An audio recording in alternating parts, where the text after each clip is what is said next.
નમસ્કાર મારા વાલા વિદ્યાર્થીઓ, આજનો આપણો ટૉપિક છે પર્યાવરણ, એન્વાયરમેન્ટ. આ ટૉપિકની અંદર આપણે શીખીશું પર્યાવરણ શું છે, પર્યાવરણ અભ્યાસના ઘટકો, પૃથ્વીના લેયર શું છે, વાતાવરણ અને તેનું બંધારણ શું છે, વાતાવરણના સ્તર શું છે, સમાજ અને પર્યાવરણ વચ્ચેનો સંબંધ શું છે અને નિવસન તંત્ર શું છે એ આપણે જોઈશું. હવે પર્યાવરણ શું છે? સજીવ કે જૈવિક સમાજને અસર કરતા પરિબળો, સ્થિતિઓ કે અસરોને પર્યાવરણ કહે છે. આપણી આજુબાજુ જે કંઈ છે કે જેમાં સજીવો અને નિર્જીવો અસ્તિત્વ ધરાવે છે એને પર્યાવરણ કહે છે. પર્યાવરણ એ બાહ્ય પરિબળ છે કે જે આપણને અસર કરે છે. માનવ જાતના સંદર્ભે જમીન પર રહેલી માનવ સમુદાયના આસપાસ ફેલાયેલા ભૌતિક વસ્તુ કે જે માનવ જાતને સતત અસર કરતા છે તેને પર્યાવરણ કહે છે. પૃથ્વીની સપાટી પર રહેલા સજીવોના વિકાસ ચક્રને અસર કરતા કુલ બાહ્ય પરિબળોને પણ પર્યાવરણ કહે છે.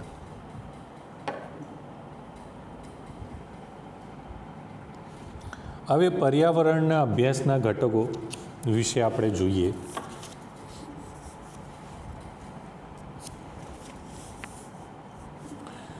તો પર્યાવરણીય ઘટકો જે છે એને મુખ્યત્વે બે ભાગમાં વહેંચી શકાય છે: કુદરતી પર્યાવરણ અને માનવ સર્જિત પર્યાવરણ. કુદરતી પર્યાવરણને પણ મુખ્યત્વે બે ભાગમાં વહેંચાય છે: અજૈવિક અને જૈવિક. અજૈવિકની અંદર અકાર્બનિક પદાર્થો, કાર્બનિક પદાર્થો, ભૌતિક પરિબળો, મૃદાવરણ, જલાવરણ, વાતાવરણ. અને જૈવિકની અંદર ઉત્પાદકો, ઉપભોક્તાઓ અને વિઘટનો સમાવેશ થાય છે. હવે અજૈવિક ઘટકોમાં જોઈએ તો પર્યાવરણના બધા જ નિર્જીવ ઘટકોનો સમાવેશ અજૈવિક ઘટકોમાં થાય છે. હવે આ ઘટકો નિર્જીવ છે, પરંતુ તે અન્ય સજીવને આધાર પૂરો પાડે છે. કેટલાક અગત્યના અજૈવિક ઘટકોમાં અકાર્બનિક ઘટકો આવે. હવે વનસ્પતિ તેના મૂળ દ્વારા જમીનમાંથી જે તત્વો ખસે છે અને સૂર્યપ્રકાશ દ્વારા તેનું ખોરાકમાં રૂપાંતર કરે છે તેને અકાર્બનિક ઘટકો છે. દાખલા તરીકે નાઇટ્રોજન, ફોસ્ફરસ, લોહ, હાઇડ્રોજન, કાર્બન ડાયોક્સાઇડ, ઓક્સિજન વગેરે. પછી કાર્બનિક ઘટકો. હવે સજીવ દ્વારા લેવામાં આવતા અકાર્બનિક પદાર્થ સ્વરૂપનો ખોરાક કે જે વિઘટનો દ્વારા વિઘટન પામી ફરી પાછો પર્યાવરણમાં પહોંચે છે. હવે તેવા ઘટકોને કાર્બનિક ઘટકો કહે છે. હવે કાર્બનિક ઘટકોમાં એક અથવા એક કરતાં વધારે કાર્બનના પરમાણુ હાઇડ્રોજન, ઓક્સિજન, નાઇટ્રોજન જેવા તત્વો સાથે સહસંયોજક બાંધી જોડાયેલા હોય છે. દાખલા તરીકે પ્રોટીન, એમિનો એસિડ, કાર્બોહાઈડ્રેટ, ચરબી વગેરે. પછી ભૌતિક પરિબળો. હવે આ પરિબળો સજીવ પર સીધી અસર કરે છે. આ પરિબળોના ઉપયોગથી વનસ્પતિ ખોરાક બનાવે છે. તાપમાન, ગરમી, પ્રકાશ, વરસાદ, પાણી, પવન, ભેજ, માટી, ભૂતલ છે, વસવાટ આપણે જ્યાં કરીએ છીએ એ. આ બધા ભૌતિક પરિબળો છે જે આપણે આબોહવાકીય પરિબળો કહેવામાં આવે છે.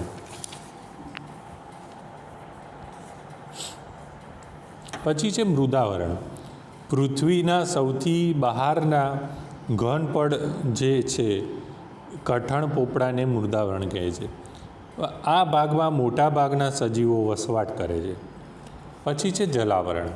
પૃથ્વીના પાણીના પ્રાપ્તિના સ્થાન નદીઓ, તળાવો, સરોવરો, ઝરણાઓ, હિમ નદીઓ, સમુદ્ર, મહાસાગરો ધરાવતા ભાગને આપણે જલાવરણ કહે છે.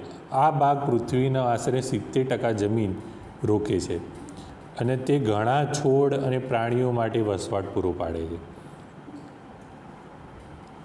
પછી છે વાતાવરણ.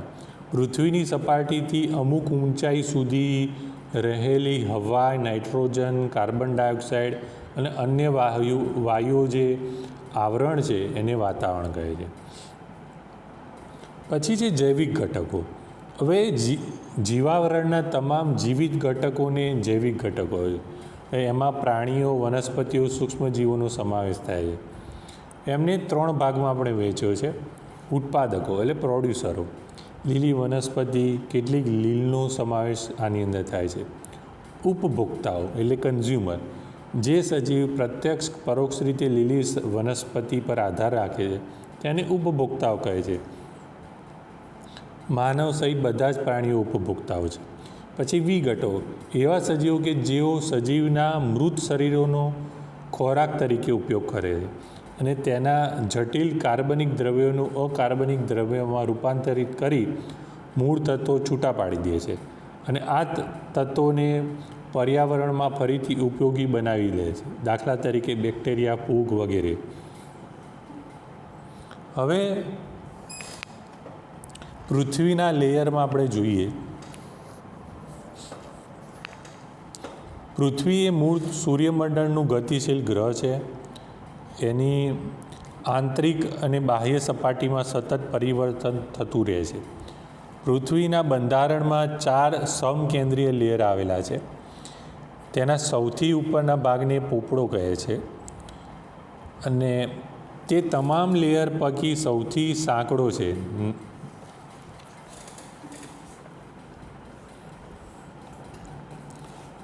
પછી તે જમીનની સપાટીથી આશરે 35થી 60 કિલોમીટરની ઊંડાઈ સુધી અને સમુદ્રની સપાટીથી 5 કિલોમીટરની ઊંડાઈ સુધી વિસ્તરેલો છે.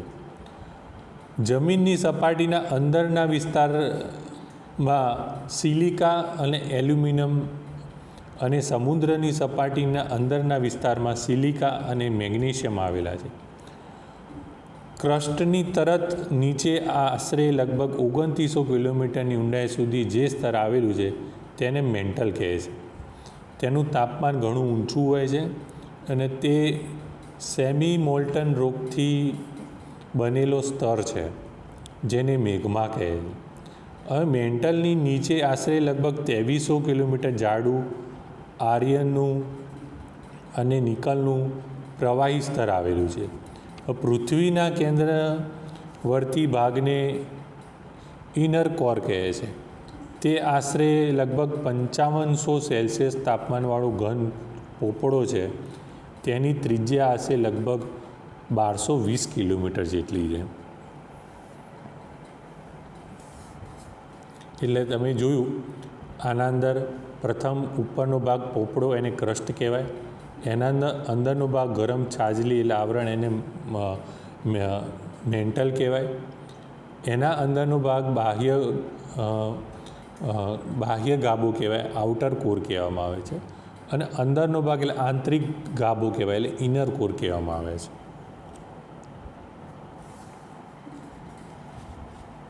હવે વાતાવરણ અને તેનું બંધારણ. પૃથ્વીની ફરતે આવેલા હવા અને અન્ય વાયુઓથી ઘેરાયેલા આશરે 100 કિલોમીટર જાડા પારદર્શક આવરણને વાતાવરણ કે વાયુમંડળ કહે છે. પૃથ્વી પર રહેલા દરેક સજીવ પોતાના અસ્તિત્વ માટે વાતાવરણ પર આધાર રાખે છે. વાતાવરણમાં 78.3% નાઇટ્રોજન છે, ઓક્સિજન 20.90% છે એટલે 21% જેવું.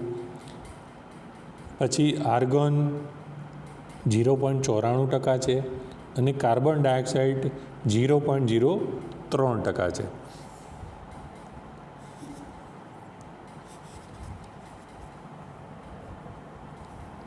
હવે વાતાવરણનું સ્તર આપણે જોઈએ. વાતાવરણ પૃથ્વીની સપાટીમાં સમકેન્દ્રિત રહેલ ગોઠવાયેલ એની અંદર અનેક સ્તર આવેલા છે.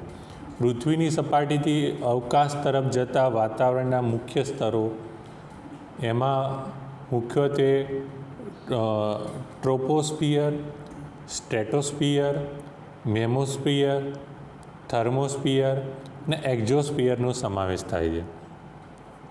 પ્રથમ છે ટ્રોપોસ્ફિયર. આ લેયર પૃથ્વીની સપાટીથી આશરે 18 કિલોમીટર સુધી વિસ્તરેલું છે. વાતાવરણની મોટાભાગની હવા ટ્રોપોસ્ફિયરમાં જ હોય છે, જે ઓક્સિજન, કાર્બન ડાયોક્સાઇડ, નાઇટ્રોજન ધરાવતી હોવાથી હવે સજીવના અસ્તિત્વ માટે ખૂબ જ મહત્ત્વ છે. વરસાદ, કરા પડવા, ધુમ્મસ, આ બધું આ વાતાવરણની અંદર થતું હોય છે. પછી છે સ્ટ્રેટોસ્ફિયર. આ સ્તર પૃથ્વીની સપાટીથી આશરે 18 કિલોમીટરથી ઊંચાઈથી 50 કિલોમીટરની જે ઊંચાઈ છે ત્યાં સુધી આવેલું છે. હવે તેમાં આવેલું ઓઝોન એટલે O3નું સ્તર સૂર્યના યુવી એટલે પારાજાંબલિક વિકિરણોને શોષી લે છે અને પૃથ્વી પર આવેલા સજીવોને ખતરનાક વિઘાતક કિરણોથી રક્ષણ કરે છે. તેમાં વાદળા ના હોવાના કારણે હવાઈ ઉડ્ડયન માટે સગવડ મળે, એટલે જેટલા બી પ્લેન હોય છે એ એની આ વિસ્તારની અંદર જ ઉડતા હોય છે. પછી મેસોસ્ફિયર એટલે આ સ્તર પૃથ્વીની સપાટીથી આશરે 50 કિલોમીટરથી 85 કિલોમીટરની ઊંચાઈ આવેલું છે.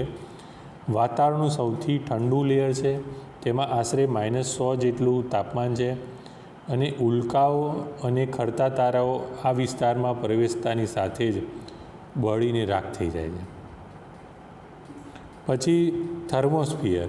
હવે થર્મોસ્ફિયરમાં આ સ્તર પૃથ્વીની સપાટીથી આશરે લગભગ 85 કિલોમીટરથી 500 કિલોમીટર સુધીની ઊંચાઈ આવેલું છે.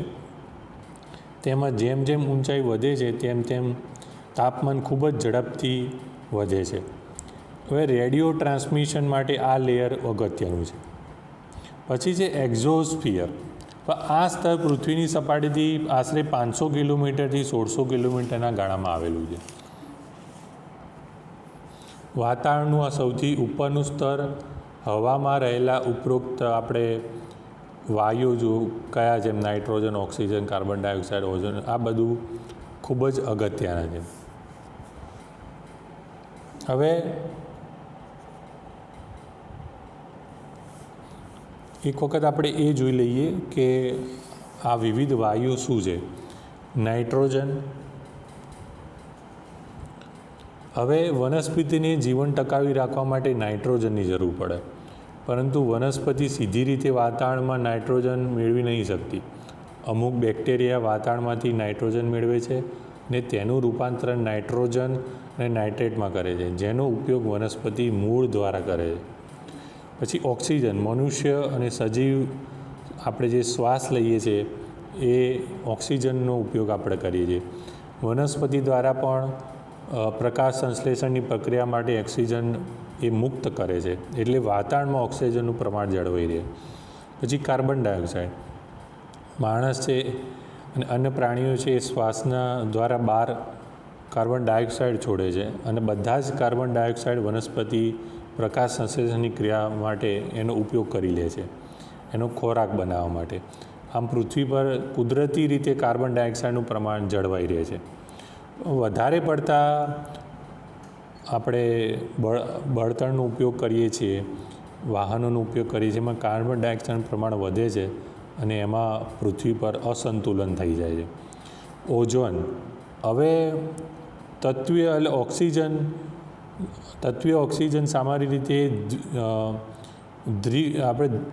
દ્વિપરમાણવીય એટલે O2 કહેવામાં આવે છે, એટલે બે ભાગ કહેવાય, ઓક્સિજનના બે ભાગ. પરંતુ વાતાવરણમાં ઉપરના ભાગમાં ઓક્સિજન 3 પરમાણુ ધરાવે છે. બરાબર. આપણે સામાન્ય રીતે કેવું જોઈએ છે, બે ભાગવાળું, પણ ઉપરના ભાગમાં 3 ભાગવાળું જોવામાં આવે, એને O3 કહેવામાં આવે છે. હવે જેને ઓઝોનનું અણુ કહેવામાં આવે છે, O3ને. વાતાવરણમાં આવેલું ઓઝોનનું સ્તર સૂર્યમાંથી નીકળતા જે યુવી કિરણો છે એને શોષી લે છે અને પૃથ્વી પર પહોંચતા એને અટકાવી દે છે. સજીવો છે એને બધાને એક પ્રકારનું ઢાલ રક્ષણ આપે છે.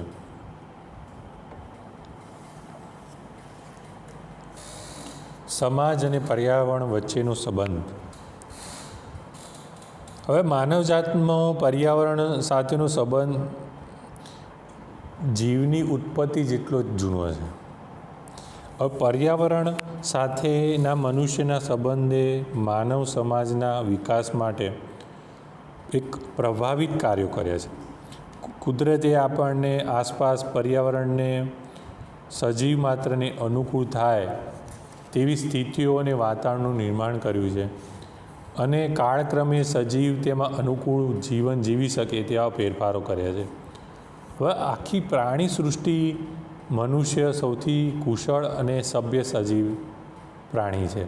હવે એમાં તેણે પર્યાવરણનો સૌથી વધારે ઉપયોગ બી કર્યો છે અને દુરુપયોગ બી કર્યો છે. જ્યાં તેને પ્રતિકૂળતાઓ લાગી છે ત્યાં તેને પર્યાવરણ પર વિજય મેળવવાનો પ્રયત્ન કર્યો છે અને માનવના પર્યાવરણના સાથેના સંબંધને આપણે 3 ભાગમાં વહેંચી શકાય છે: ભૌતિક, સામાજિક અને આર્થિક. ભૌતિક એટલે કે માનવ એ જીવાવરણનું એક ઘટક છે, એટલે તેના અસ્તિત્વ માટે તેને અન્ય સજીવ જેમ કે ભૌતિક પર્યાવરણ, હવા, પાણી, ખોરાક, વસવાટ આ બધા ઘટકોની જરૂરિયાત રહે છે. તેના ઉપયોગ થકી વાતાવરણમાં નકામા દ્રવ્યો ઠાલવે છે. સામાજિક એટલે માનવ તેના અસ્તિત્વ, હિતો અને કલ્યાણના રક્ષણ માટે સામાજિક સંસ્થાઓ, મંડળો, રચના આ બધા વ્યવસ્થા તંત્ર ઊભા કરીને એનું અમલીકરણ કરીને પોલિસી બનાવીને કાયદા બનાવીને એનો ઉપયોગ કરે છે. આર્થિક મનુષ્ય ભૌતિક અને જૈવિક પર્યાવરણમાંથી કુદરતી સંસાધનો શોધી કૌશલ્ય અને ટેકનોલોજીની શોધ કરી તેનો ઉપયોગની રીતો વિકસાવી દીધી છે. પણ ઐતિહાસિક કાળથી આધુનિક યુગ સુધી માનવ વિકાસના મુખ્ય 4 તબક્કામાં ગણી શકાય છે: શિકારની પ્રવૃત્તિ, પશુપાલન કરતો, કૃષિ પ્રવૃત્તિ એટલે ખેતી અને સાયન્સ એન્ડ ટેકનોલોજી એટલે વિજ્ઞાન અને તકનીકી અને ઔદ્યોગિકરણ. આ 4 ભાગમાં વહેંચી શકાય છે.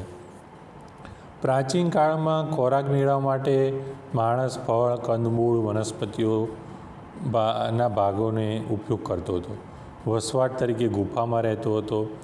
એટલે આવી મર્યાદિત જરૂરિયાતોના કારણે પર્યાવરણ પર તેની કોઈ ખરાબ અસર થતી નથી. પરંતુ જેમ જેમ ટેકનોલોજીનો વિકાસ થતો ગયો, વસ્તીમાં વધારો થતો ગયો, તેમ તેમ પર્યાવરણ માનવજાતનું ભારણ વધતું ગયું. એટલે કુદરતી સંસાધનો અને પ્રાપ્તિ સ્થાનોમાં ઘટાડો થતો ગયો અને માનવીના પર્યાવરણ વિરોધી પ્રવૃત્તિના કારણે કુદરતી સંતુલન જોખમાયું. પછી 18મી સદીના ઉત્તરાર્ધમાં થયેલી ઔદ્યોગિક ક્રાંતિ બાદના સમયમાં વિકસેલા સાયન્સ એન્ડ ટેકનોલોજી જે શોધો થઈ એમાં મનુષ્યએ કુદરતી સંપત્તિ સંસાધનોનો બેફામ ઉપયોગ કરી કાઢ્યો. પછી જેના કારણે શું થયું, પ્રકૃતિના પ્રારંભ કાળે માનવ અને પર્યાવરણ વચ્ચે સુમેળભર્યા સંબંધો હતા તેમાં કડવાશ ઉમેરી ગઈ, જેના પરિણામ સ્વરૂપે વિશ્વમાં કેટલીક પર્યાવરણ સમસ્યાઓ ઉદ્ભવી.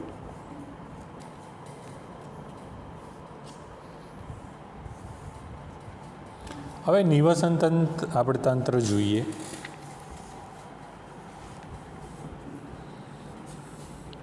કોઈ એક નિશ્ચિત વિસ્તારમાં વસવાટ કરતા જૈવિક સમાજ અને ત્યાંના અજૈવિક કારકો કે ઘટકોના આંતરક્રિયાઓ વડે રચાતા એકમને નિવસન તંત્ર કહેવામાં આવે છે. હવે નિવસન તંત્ર શબ્દ સૌપ્રથમ એજી ટેન્સિલ નામના વ્યક્તિએ ઉપયોગ કર્યો હતો. નિવસન તંત્ર એટલે બધા જ જીવિત કારકો અને પર્યાવરણના નિર્જીવ કારકો વચ્ચેના આંતરક્રિયાનું પરિણામ છે. નિવસન તંત્રમાં પ્રાણીઓ, વનસ્પતિઓ, સૂક્ષ્મજીવો અને માનવજાતિ જેવા બધા જ સજીવો તેની આજુબાજુ ભૌતિક પરિસર સાથે આંતરક્રિયા કરે છે અને પ્રકૃતિમાં સંતુલન જાળવે છે. વસવાટના માધ્યમના આધારે નિવસન તંત્ર જલજ જળનું, થલજ સ્થળનું એમ બે પ્રકારનું હોય છે. જંગલ છે, તૃણભૂમિ છે અને રણ એ સ્થળ નિવસન તંત્રના ઉદાહરણ છે. નદી, ઝરણા, સરોવર, તળાવ, દરિયો એ જલજ નિવસન તંત્રના ઉદાહરણ છે. નિવસન તંત્ર કદમાં નાનું કે મોટું હોઈ શકે છે. દરેક નિવસન તંત્ર સામાન્ય રીતે સ્વતંત્ર ન હોતા એકબીજાનું પૂરક હોય છે, પરંતુ દરેક નિવસન તંત્ર અલગ પડે તેવું વિશિષ્ટ બંધારણ ધરાવે છે અને ચોક્કસ કાર્ય કરે છે. હવે નિવસન તંત્રના ઘટકો જોઈએ તો અજૈવિક ઘટકો. અજૈવિક ઘટકોને અગાઉ વર્ણન કર્યા બાદ આપણે 3 ભાગમાં વેચ્યું: અકાર્બનિક ઘટકો, કાર્બનિક ઘટકો અને ભૌતિક પરિબળો. પછી જૈવિક ઘટકો આપણે ઉત્પાદકો, ઉપભોક્તાઓની અંદર વહેંચ્યું. હવે ઉપભોક્તાઓની અંદર તૃણાહારી એટલે પ્રથમ કક્ષાના ઉપભોક્તાઓ, એની અંદર લીલી વનસ્પતિઓનો ઉપયોગ કરે છે. દાખલા તરીકે તીતીઘોડો, હરણ, સસલું, ઉંદર, ગાય વગેરે. પછી માંસાહારી એટલે દ્વિતીય કક્ષાના ઉપભોક્તાઓ, એની અંદર ચિત્તો, સિંહ, બાજ, સાપ, કૂતરો, બિલાડી વગેરે. મિશ્રહારી સજીવ, માણસ, રીંછ, કાગડો આવા. પછી વિઘટકો, મૃત કે જટિલ સજીવ જે છે એ પદાર્થોને તોડીને સરળ સ્વરૂપમાં પદાર્થોનું રૂપાંતર કરી નાખે અને પોતાનું પોષણ જરૂરિયાત પૂરી કરે છે. આની અંદર આપણે જોયું તો બેક્ટેરિયા, ફૂગ, કૃમિ આ બધાનો સમાવેશ થાય છે. હવે આહાર શૃંખલા કે પોષણ શૃંખલાની અંદર, જેને અંગ્રેજીમાં ફૂડ ચેઇન કહેવાય છે, સજીવો પોતાના ખોરાકની જરૂરિયાત પૂરી કરવા એક બીજા સજીવ પર આધાર રાખે છે અને શૃંખલા બનાવે છે. તેને આહાર શૃંખલા કહે છે. નિવસન તંત્ર ઘટકોની દૃષ્ટિએ ઉત્પાદકોમાંથી ખાતા ભક્ષક અને ખવાતા ભક્ષ્ય સજીવોની શ્રેણી દ્વારા ખોરાક રૂપે શક્તિનું વહન જે માર્ગ દ્વારા થાય છે તેને આહાર શૃંખલા કહેવાય. આહાર શૃંખલાનું દરેક પગથિયું કે સ્તર એક પોષક સ્તરની રચના કરે છે. એ રીતે ઉત્પાદકો પ્રથમ પોષક સ્તરમાં આવે છે, તૃણાહારી દ્વિતીય પોષક સ્તરમાં આવે છે, માંસાહારી તૃતીય પોષક સ્તરમાં આવે છે. ઉદાહરણ તરીકે જોઈએ તો તીતીઘોડો ઘાસ કે તૃણ પર નભે છે, તીતીઘોડા પર ઉંદર નભે છે, ઉંદર પર સમડી, બાજ ખાય છે. અહીં આહાર શૃંખલા પ્રાથમિક ઉત્પાદકતાથી શરૂ થઈ માંસાહારી દ્વારા અંત પામે છે.